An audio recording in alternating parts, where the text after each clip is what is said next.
by now you should have had some kind of contour line drawing of an object or subject in your home.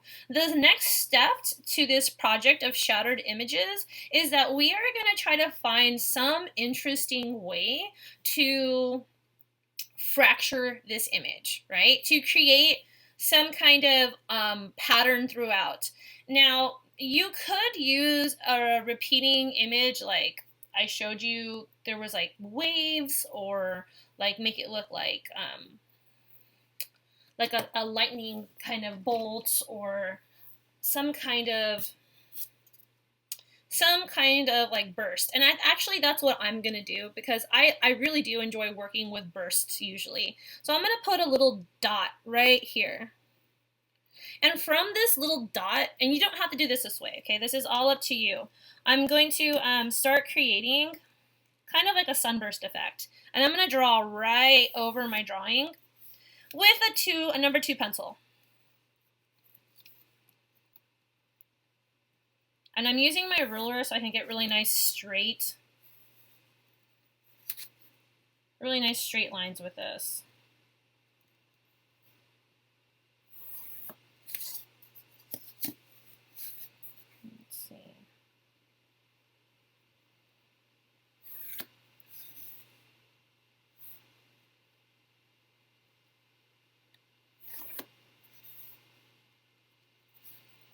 Now this is really going to kind of just showcase creativity of like how you choose to divide up your drawing.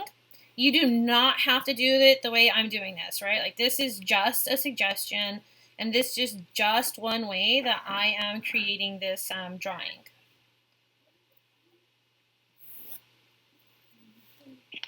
And I'm going to do something in a moment. I'm going to show you guys how I'm going to make this a little bit more visually interesting for myself. Okay, so here I have the first initial fracturing of this drawing, and it's a starburst. Now, in order to make this a little bit more interesting, if you have a little protractor, which I happen to have a protractor and I'm going to use it. If you don't have a protractor, you know, you can use like a plate, you can use, I don't know, something like a CD or a DVD, something that you have lying around the house. In order to create more imagery, but this won't be interesting enough, so I'm going to be using this little guy. And I'm going to create a circle around that. Okay, so you can see that's like the size of a CD almost. And then I'm going to do it again. That looks about good. And let's see if I could do one more to make it really big. That's as big as my little protractor goes. And okay, so in order to create another radius, I would have to get like a larger circle to use.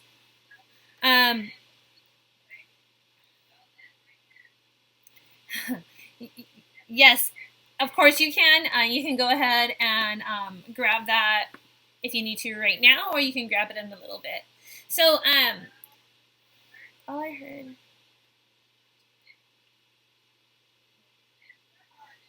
Yes, I know it feels weird, like when you have something drawn so nicely and then you're going to draw on top of that, but that's part of this project. And that's also part of us getting outside of our comfort zone, right? Our comfort zone of like, oh, I just did this great drawing and now I'm asking you to draw on top of it.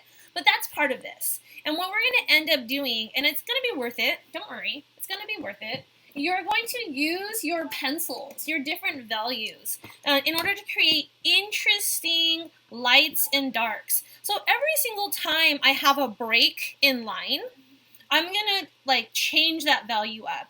And remember, I'm right-handed. So as I draw with my right hand, I don't really want to get too much done on the right side of my paper. I'll probably start on the left side so I don't end up dragging pencil across.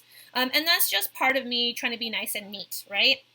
And I'm using all 6 of my pencils that I happen to have. So I have my 2H, my HB, my B, my 2B, my 4B, and my 6B. I think I'm going to go ahead and start off with like a middle toned pencil like the 2B. And like I said, I'm going to start off up in this, upper corner.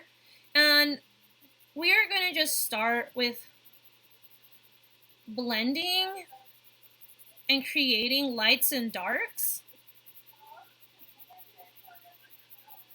And, your pressure of how you apply pressure on your pencil is really important. And I'm just straight blending this, right? I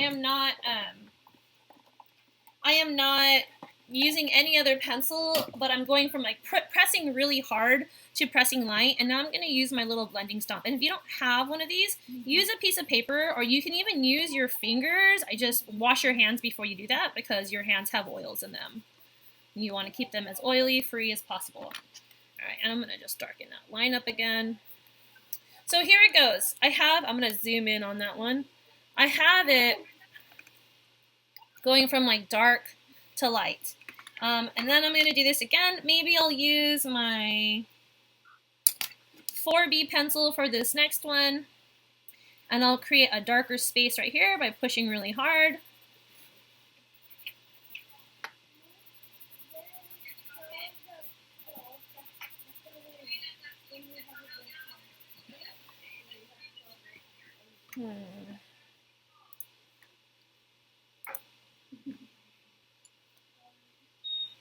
One of you.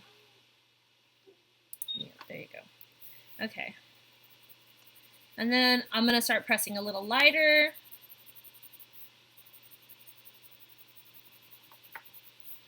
And then even lighter.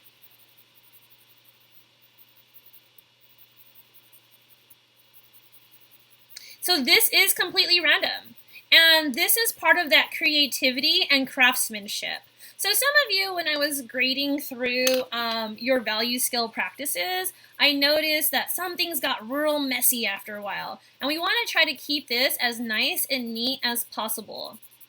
And I'm using my little blending stomp to help me out. But like I said, if you don't have a blending stomp, use a piece of paper.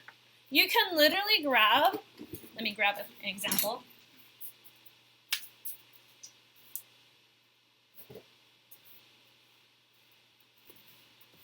You can literally grab like a little piece of like tissue paper or a napkin, and if you just kind of roll up your little napkin and make like a little, square, you can use this instead.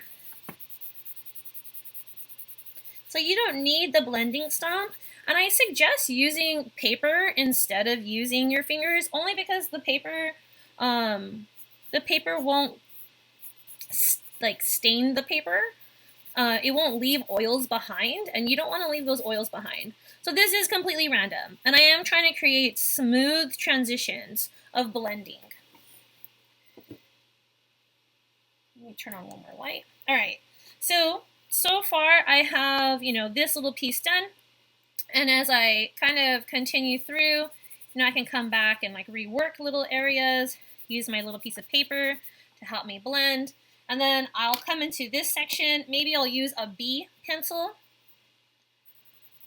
And same concept where I'm going to start off kind of dark on this area.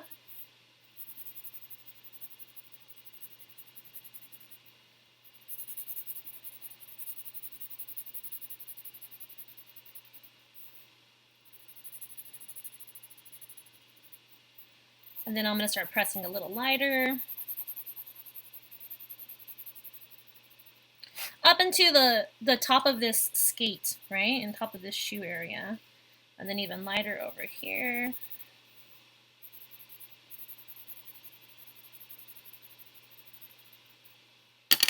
I'm going to use my blending stomp again.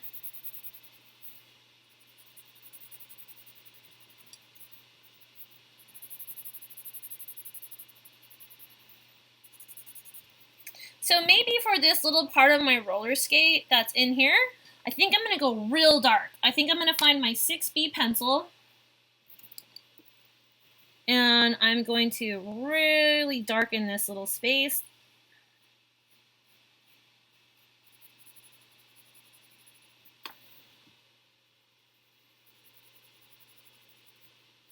So our value that we are creating on this does not have to be realistic. You can do cross-hatching and scumbling as well. And that is why I showed you those different techniques so you can use them. And here I think I'm going to go really nice and light. I think I'm going to just use the 2H pencil. And that's going to create a really nice light value.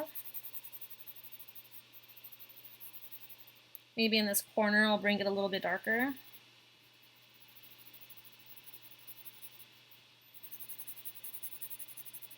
And notice that I'm trying to keep my technique as soft as possible, right? Like I'm trying to make it soft. I'm trying to make it nice and neat. I'm being very mindful of that.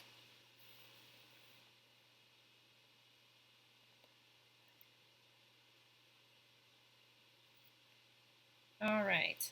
And with that being said, I am actually going to go ahead and stop recording, and then I'll pick up on this session later on.